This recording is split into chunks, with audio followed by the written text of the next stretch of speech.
प्रिय भक्तों, भगवान शिव की आराधना व तपस्या ऋषि, मुनि, देव, दानव, राक्षस आदि के साथ साथ जगत के समस्त प्राणी करते हैं। परंतु दैत्य व दानव भगवान शिव से मिले वरदान की शक्ति से सृष्टि में अत्याचार प्रारंभ कर देते हैं। ऐसे ही एक ज्ञानी राक्षस की कथा आज हम आपके लिए लेकर आए हैं। प्रिय भक्तों, ऐसी ही धार्मिक रोचक कथाओं के लिए हमारे चैनल को सब्सक्राइब करें और साथ ही बेल आइकन को भी प्रेस करें, जिससे हमारी वीडियोस आप तक पहुंचती रहें। अगर आपको वीडियो अच्छी लगी तो इसे लाइक भी करें। प्रिय भक्तों, परम शिव भक्त रावण को तो हम सभी जानते हैं, जिसने अपनी तपस्या से बहुत से वरदान और असीम शक्तियां प्राप्त कर असुर समाज की स्थापना की। ऐसी मान्यता है कि एक बार रावण ने अमरत्व प्राप्ति के उद्देश्य से भगवान ब्रह्मा की घोर तपस्या आरंभ की। ओम ब्रह्मदेवाय नमः। ओम ब्रह्मदेवाय नमः। प्रिय भक्त रावण, मैं तुम्हारी तपस्या से अति प्रसन्न हुआ। बोलो, तुम्हारी क्या मनोकामना है? हे परमपिता ब्रह्मा, आप मुझे अमरत्व का वरदान दीजिए, जिससे मैं समस्त सृष्टि में अजय रहूं और कोई देव दानव मेरा हित ना कर सके। हे वत्स, अमरत्व का वरदान सृष्टि के विधान के सर्वथा विपरीत है। कोई और वरदान मांग लो। हे परमपिता, मैं तो आपसे अमरत्व की ही कामना करता हूँ। हे वत्स, मैं तुम्हें अमरत्व का वरदान तो नहीं दे सकता, परंतु तुम्हारी नाभि में अमृत कलश विराजमान रहेगा। तुम्हारा वध नर और वानर के सिवा कोई नहीं कर पाएगा, स्वयं त्रिदेव भी नहीं। जैसी आपकी इच्छा परम पिता परमेश्वर।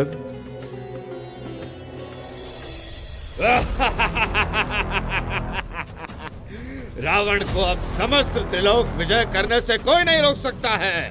दैत्य का समस्त लोकों पर अधिकार होगा। मेरे समक्ष सभी देवता गण नतमस्तक होंगे।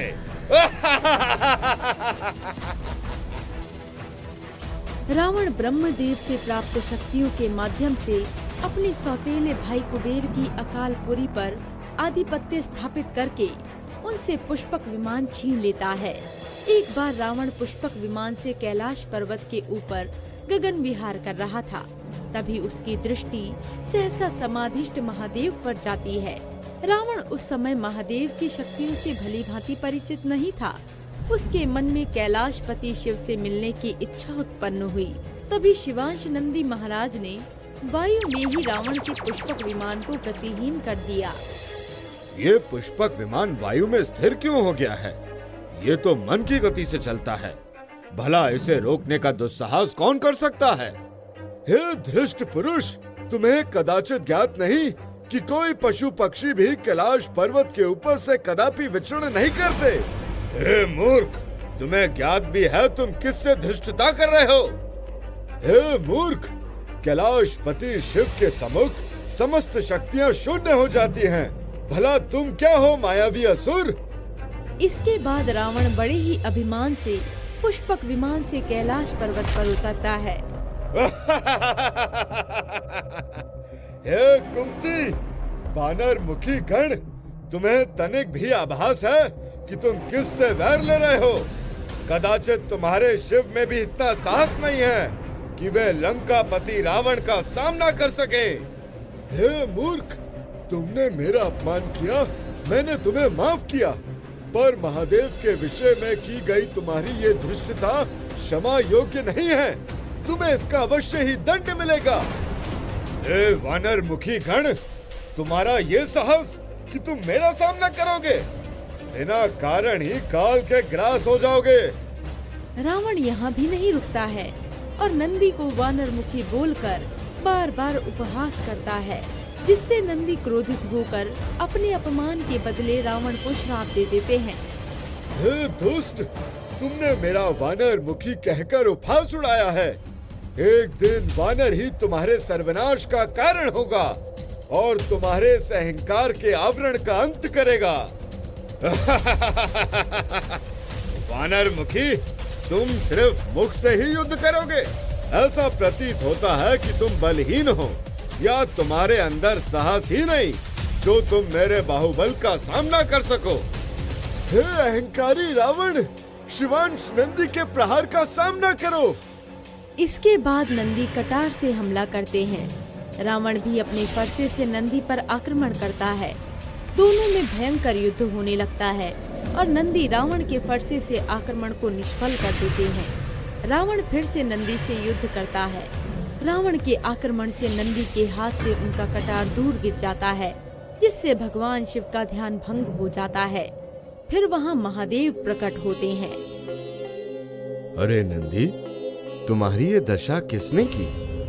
हे प्रभु, इस अहंकारी ने मुझे पराजित किया है। अरे वानर मुखी, मेरे हाथों अपने शिव को भी पराजित करवाओगे क्या, या फिर मुझसे संधि के आकांक्षी हो?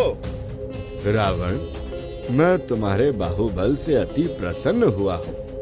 तुम मेरी शरण में आ जाओ। बोलो, तुम्हारी क्या इच्छा है? शिव, कायर के भांति वार्तालाप ना करो, मुझसे युद्ध करो, यही मेरी इच्छा है। हे वत्स, तुम्हें आराम की अति आवश्यकता है। अगर तुम चाहो तो हमारे कैलाश पर विश्राम कर सकते हो। विश्राम मैं तब करूंगा जब कैलाश पर्वत को उठाकर समुद्र में सम्मानित कर दूंगा। और कायर के भांति बात ना करो शिव, अगर साहस है तो मुझसे दो दो हाथ करो। जैसी तुम्हारी इच्छा। तभी रावण शिवजी के ऊपर अपने फरसे से एक जोरदार हमला करता है और शिवजी अपने त्रिशूल से उसके उस हमले को निष्फल कर देते हैं। रावण और शिवजी के बीच भयंकर युद्ध होता है और शिवजी रावण को युद्ध में किसी बच्चे की भांति पराजित कर देते हैं। वत्स, तुम्हें आराम की आवश्यकता है। महादेव वहां से अंतर्ध्यान हो जाते हैं। वहीं दूसरी ओर रावण अपनी पराजय से लज्जित होकर अपने अदम्य बाहुबल से कैलाश पर्वत को अपनी दोनों भुजाओं से उठाने लगता है, जिससे समस्त कैलाश पर्वत डगमगाने लगता है।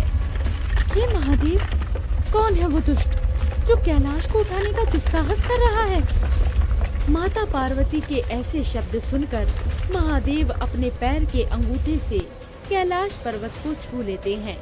महादेव के पैर का दबाव पड़ते ही पर्वत के नीचे रावण की दोनों भुजाएं दब जाती हैं और राक्षस राज रावण भयंकर पीड़ा से करहा उठता है। तभी नंदी रावण के पास आकर कहते हैं कि हे दैत्यराज, अगर अपनी इस पीड़ा से मुक्ति चाहते हो तो सच्चे मन से हमारे महादेव की आराधना करिए। वे भोले भंडारी हैं। प्रसन्न होकर वो तुम्हारे सक्षम्य अपराध को अवश्य ही क्षमा कर देंगे।